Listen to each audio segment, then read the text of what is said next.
Ayun, tuwang-tuwa yung mga DDS influencer. O kita mo na niya, mali yung sinasabi ni Madriaga na siya yung gustong bisitahin. Hindi niya si Madriaga yung gustong bisitahin, kundi si Tebes.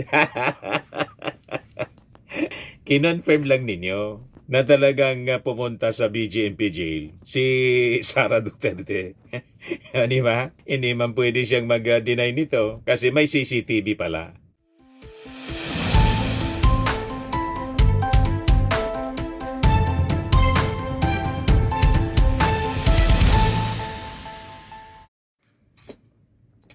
Hello po mga kababayan, si Dante Maravillas. Pag-usapan natin yung issue ng sabi, pagbisita mga kababayan ni Sara Duterte sa kulungan po ni Tebes. Kasi tuwang-tuwa yung mga DDS na pinapalyabas nila. Malian niya yung naging claim ni Ramil Madriaga na siya yung binisita. Hindi mapala siya yung binisita, kundi si Tebes.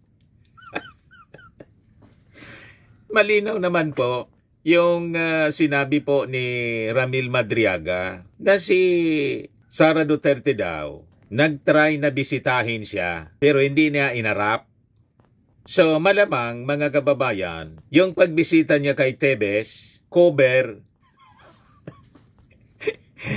Di ba? It could be a cover. Pero ang talagang intensyon ni Sara Duterte, kausapin si Ramil Madriaga. Hindi siya inarap, o di may pang-cover siya, si Tebes niya yung si Tebes niya yung sadya ko doon. Pero ang tanong mga kababayan, bakit naman niya kailangang bisitahin si Tebes? Di ba? Lalo sa sa alanganin na panahon. At saka si Tebes, matindi yung kaso noon. Multiple murder po yung kaso noon. Pagpatay sa dating gobernador si Digamo, Gobernador Digamo, and terrorism. Di ba? So ang tanong ngayon, what is the purpose? What is the business of a sitting vice president? Bakit niya kailangang bisitahin ang tulad po ni Tebes? O lalo na napasama. Di ba pa? Ano ang agenda ni Sara Duterte? But anyway, ibigay ko muna sa inyo yung balita. Naitanong kasi mga kababayan kay John B. Crimolia, DILG Secretary, na interview ng mainstream media. So sabi ni John B. Crimolia, VP Sara Duterte visited Tebes, not Madriaga in jail. Ayun, tuwang-tuwa yung mga DDS influencer. O kita mo na niya, mali yung sinasabi ni Madriaga na siya yung gustong bisitahin. Hindi niya si Madriaga yung gustong bisitahin, kundi si Tebes. Kinonfirm lang ninyo na talagang pumunta sa BGMP jail si Sara Duterte. Di ba? Hindi man pwede siyang mag-deny nito kasi may CCTV pala at may lag. Yun mga kababayan. Sabi dito, Interior Secretary John B. Crimolia confirmed that Vice President Sara Duterte visited the Bureau of Jail Management and Penology Detention Facility at Camp Bagong Diwa in Taguig City. But he clarified that Duterte was there to see dismissed Negros Oriental Representative Arnolfo Arnitieves Jr. and not her supposed former aide in alleged bagman Ramil Madriaga. Sabi po ni John B., she went there but she talked to Arnitieves, not to Madriaga. Di consistent pa rin mga kababayan sa sinabi ni Madriaga na hindi ko niya hinarap. You see, consistent pa rin. So, ang importante po, mga kababayan, na-establish na si Sara talaga pumunta sa BGMP jail at si Tebes yung kinausap. So, open siya sa possibility na malamang ginamit si Tebes bilang cover. Si Tebes ang kakausapin, pero parte sa target na sana kausapin si Madriaga kaya lang nag-refuse. Yun ang sabi ni Madriaga, mamaya i-share ko sa inyo yung sinabi ni Attorney Palad, abogado ni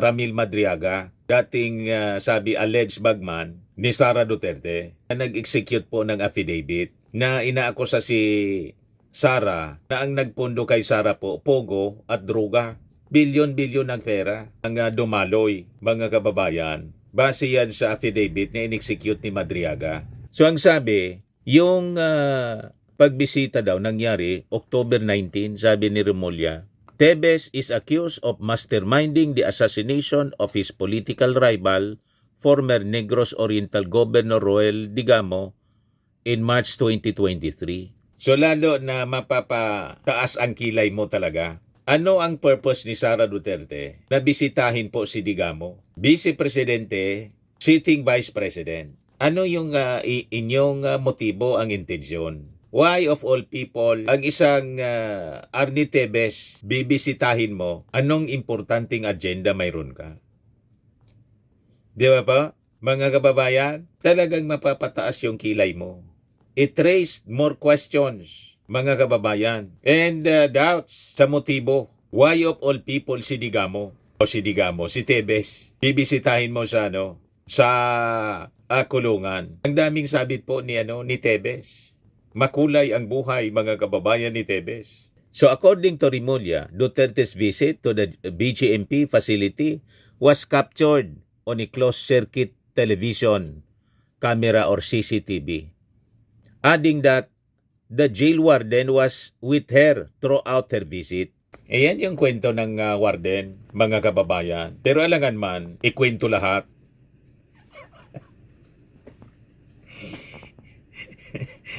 Ano ba? Mga kababayan, pwedeng hindi lahat ikwininto. The warden has shown records. The warden was present there during the meeting. Not much was discussed. They only exchanged pleasantries. Sabi po ni John Vic. So that was the extent of the report to me. Yan man lang yung report sa kanya. So pwedeng kompleto yung report, pwedeng kulang. Ano ba? That is normal, mga kababayan. Ang tanong nga, why of all people ang sitting Vice President, si Sara Duterte, bibisitahin ng isang Arnie Tebes? Yun ang tanong. Kaya tama itong post ni Professor Antonio Contreras 3 hours ago pa lang. The visit by Sara to Tebes is hailed by the DDS as a win. In fact, if true, it behooves us to ask more questions. What is she doing there? Why Tebes? And besides, John Vic Remulla only took the records. In the words of BGMP officials, it does not mean that this is what actually happened. Diba? Yun lang yung yung kwento sa kanya ng BGMP officials. Alangan man, mga kababayan, ikwento lahat. Diba? So ang daming dapat ipaliwanag ni Sara, mga kababayan. Sabi dito sa balita, earlier Raymond Palad, one of Madriaga's lawyers, claimed that Duterte made 2 visits to the BGMP facility to persuade his client not to continue with the expose against her. Madriaga, who said he started working for Duterte as an aide when she was still Davao City Mayor, earlier asked the ombudsman to investigate her. In an affidavit, he claimed he delivered large amounts of money to various individuals upon her orders. Madriaga also said he formed the movement Inday Sara is my president in 2020 in preparation for the campaign for the presidency in 2022. He alleged that it was funded by Philippine offshore gaming operators and drug dealers. Duterte, for her part, denied Madriaga's allegation, calling this a part of an attempt to obstruct and undermine her possible presidential bid for 2028. So ito yung press con, mga kababayan. Pakinggan natin si John Vic. Binabanggit po ng abogado ni Madriaga na si VP Sara ay pumunta sa BGMP. Sa inyo po ba, napacheck nyo na po ba sa BGMP kung merong CCTV, merong visitation documents, kung pumunta ba talaga si VP Sara sa BGMP sa Camp Bagong Diwa? Pumunta siya ron, pero kinausap niya si Arnie Tebes, hindi si Madriaga. Si Arnie Tebes? Si Arnie Tebes ako usap. May CCTV po nung footage? I think so. May records yung warden, pinakita. The warden was there present during the meeting. Wala naman daw pinag-usapan masyado, kundi nagkumustahan lang. So that was the extent of the report to me. That was October 19? Tama ho ba? I think so, yes. Yes. Thank you very much po. Kaya iba-iba yung mga reactions ng mga tao, lalo na nagduda. Kasi siyempre, hindi simple yung kaso po ni Arnie Tevez, pagpatay sa dating gobernador, si Gobernador Digamo, at sabit sa kung ano-ano pang mga controversy. Of all people, si Tevez bibisitahin sa ganong oras ni Sara Duterte. So, ano yung sadya? Ano yung motibo? Bakit bibisitahin niya ang isang Arnie Tevez? So, the possibility mga kababayan na ginamit si Arnie Tevez as i-cover para madali mag-deny. Hindi ka man niya talaga yung binibisita. Pero ultimately talaga, ang gustong kausapin si Madriaga para i-convincing hindi na magreklamo, mag-execute ng affidavit kasi siyempre natunugan yon. Di ba po? Kaya lang hindi na siya kinausap. Nakatunog si Madriaga, base mismo yon sa kwento sa kanyang abogado na si Attorney Palad. Kaya sabi ng mga netizens, sabi ni Raymond Binebe Fernandez, could be that the warden was influenced to tell another story. Sabi ni Lirol Madesli, if indeed Sara visited whoever, for sure she will not allow anybody from the BGMP to hear their conversation. At yung bumisita ka sa BGMP, ang ibig sabihin niyan ay importante kang sadya. Sa kung sino man na gusto mong kausapin. Di ba? Vice Presidente ka, pupunta ka sa BGMP para kausapin yung kung sinong tao. May importante kang sadya. At yung importante mong sadya, siyempre hindi mo sasabihin. Lalo na nag-raise ito ng mga seryosong tanong, mga kababayan. Sabi ni Jolie, so totoo ngang pumunta si Sara Duterte sa BGMP tuwing madaling araw. Baka kinausap niya si Arnie Tevez para pagplanuhan nila kung paano ipaligpit si Madriaga. O di ba, mga kababayan, kung ano-ano ng theories, hindi mo masisisi yung mga tao na mag-isip ng gano'n na possibility. Kasi, ang lahat ng yan, mga possibilities talaga. Lalo't maraming alam itong si Madriaga, batay sa kanyang kwento, batay sa kanyang affidavit, mga kababayan, napakaseryoso ng kanyang aligasyon laban sa Vice Presidente. Imagine, siya daw yung bagman, nagdi-deliver ng pera, hindi maleta, kotse na mismo, Vios at Grandeya yung dala. Yung una, duffel bags lang.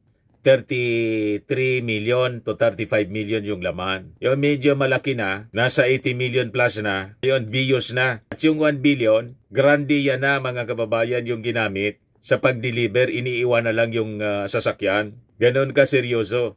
Sabi ni Janmar Alinton, BP, binibisita ang nakakulong para mukhang may hidden agenda. Sabi ni Rinaldo Galoso, ilang beses po ba bumisita sa cell si BP Sara, si BP ng 10 oras ng gabi? Naribisa rin po ba yung logbook? Lahat po ba yon ay si Tevez ang binisita? Sa pagkakaalam ko, ang mga oras na dead of the night, 12 midnight to 3 a.m. ay mga oras kung saan ang katauhan ng isang tao ay nasa lowest eve. Bakit kaya ang mga oras na yon ang napili para bumisita? Sabi po ng iba, yon lang pong nakaitim na may dalang kalawit ang dumadalaw sa mga ganong oras. Yung nakaitim na kalawit, si kamatayan ay bumibisita sa ganong oras daw. Sabi ni Mon Angel, of course, kamustahan na lang kasi hindi siya hinarap ni Kuya Ram. yung tawag daw ni Sara kay Ramil Madriaga, Kuya Ram. At ang sabi sa kwento, ninong sa anak. So, malapit pa ganon. Sabi ni Norland Prianes Ricio, malapit talaga ang mga Duterte sa mga kriminal. Sabi ni Lex Francisco, so bakit nagkumustahan? You see? Malamang kasi, hindi inarap, si Tevez na lang yung kinumusta. So yun ang mga possibilities, mga kababayan. Para may rason na hindi man niya siya yung aking pinuntahan, si Tebes. So may depensa. Ito yung sinasabi na yung tawag ni Sara. Pero sa Sara, si Ram.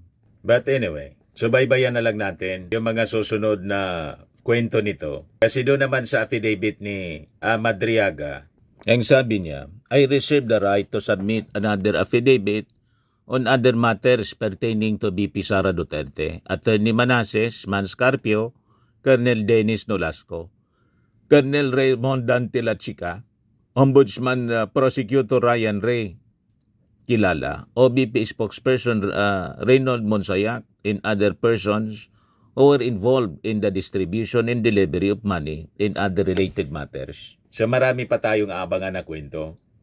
Okay po, mga kababayan. So yan man lang yung ating short video ngayon.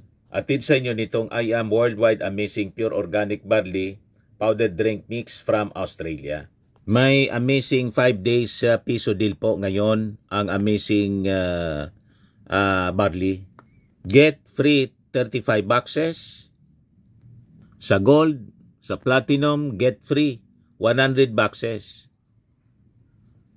Sa jade, get free 150 boxes from December 23 kahapon to December 27, 2025 only. For your inquiries and orders at sa gustong magnegosyo nito, dumiretso na lang kayo sa Facebook account ng aking anak, Chris Maravillas. So lagi nating tatandaan mga kababayan sa buhay, you become what you believe. Ako po si Dante Maravillas. Bye-bye. God bless.